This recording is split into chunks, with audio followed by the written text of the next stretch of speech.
Russia in none of this has actually shown that it wants an actual deal. It has spun along President Trump on any peace negotiations. And so I think there's more a higher likelihood, I don't want to put a percentage on it, that President Trump will eventually walk away. And I think Europe needs to seriously prepare for that contingency. Welcome, Jörn Fleck, who's a senior director with the Europe Centre at the Atlantic Council. Jörn, welcome to you. Thank you for joining us. Thank you for having me. You're very welcome. And so, look, the words from Trump in his interview with Politico a little bit earlier on, in some ways it was more of the same. And we've heard these kind of sentiments before from the president. This stuff was pretty boldly expressed. What's the significance of what we're seeing now, Jörn, in your view? Well, I don't think anyone in Europe should really be surprised. I think we've seen similar statements made in the past.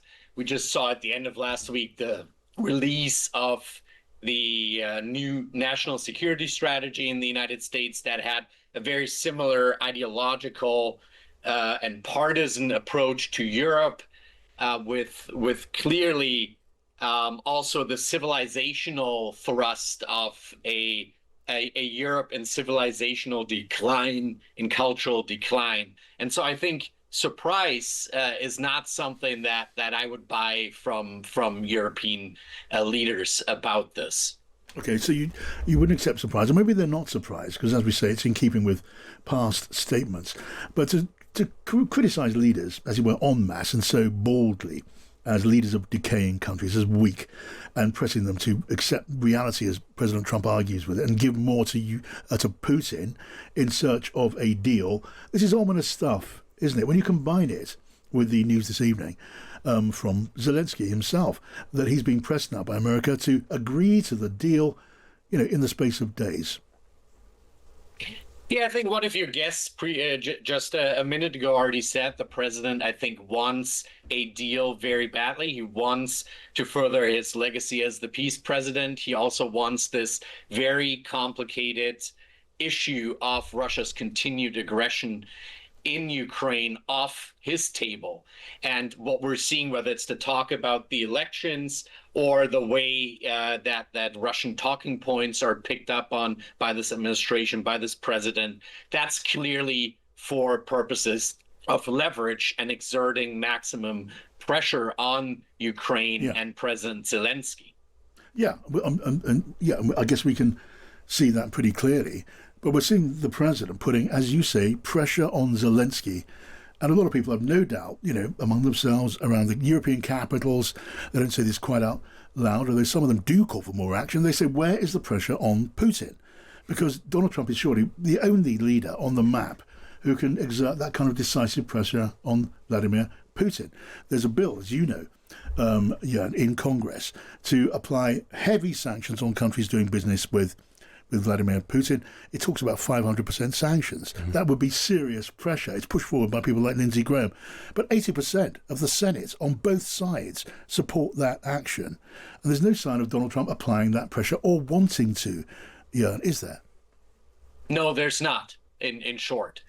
Again, this president has always stopped short of exerting real pressure, not even maximum pressure, on President Putin and Russia, with the exception of the recent sanctions on fossil fuels. But that came as a surprise to many. And I don't think we will see the president anytime soon changing tact and exerting maximum pressure.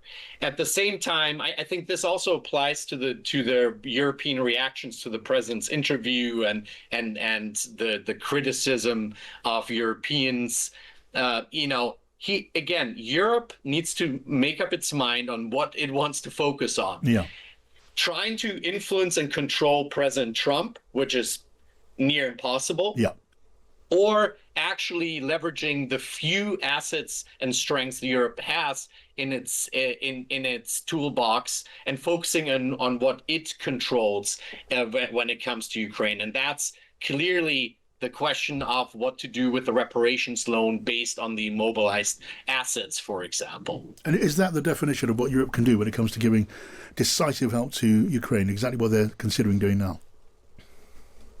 I think clearly that is the single most important and urgent item where European leaders will not just send a signal to Kyiv and to Moscow that they're committed to Ukraine, but also to President Trump to show Europe has leverage and Europe has a role to play. And instead of asking about being invited to the table when it comes to decision making or negotiations over the future of Ukraine, rather enforcing its role at the table with those immobilized assets. All right, let me just share or the use of them. Yeah, our listeners are texting in volume, and the texts, I have to say, are coming in one direction. Now, this is David Smith. Just listening to the Trump discussion on John Pino, I'm embarrassed how weak the UK is in its reaction to clear bullying behaviour by Trump, says David. This is in from Andrea. How much longer are we going to put up with Trump treating Europe in such a disgraceful manner? We know he's going to walk away with peace in Ukraine, so the sooner we tell him to get knotted, the better. Chris says Trump is a thug. Applying traditional political rationale to him is daft. And there are many more in the same vein.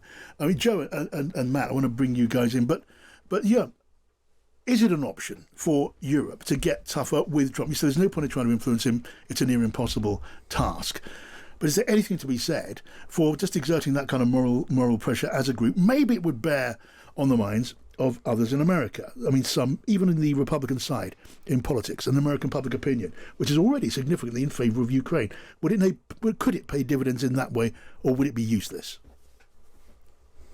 Look, I'm highly skeptical of the Europeans trying to save American politics or democracy, or sort of exerting or getting dragged into a culture war and sort of political mud fight with President Trump. Yeah.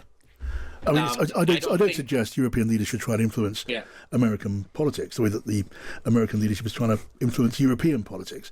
I'm just wondering, as a tactic of trying to sort of tilt the balance of the argument in America, maybe being more vocal rather than just trying to stay on the president's good side, maybe that might or might not yield dividends. I don't know. What are you thinking, Matt? Yeah, and Matthew Torbett here. I can see one of two things happening. A deal will be forced upon Zelensky by President Trump, and there'll be very little Europe can sort of do, I can imagine. He'll have the final say. Or he'll walk away and he'll just blow at some point.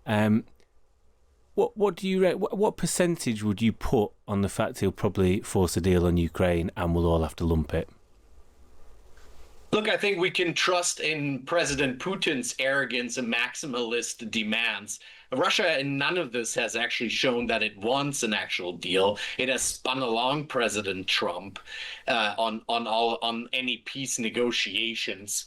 And so I think there's more a higher likelihood, I don't want to put a percentage on it, that President Trump will eventually walk away. And I think Europe needs to seriously prepare for that contingency. And that will be the moment of truth for European leadership.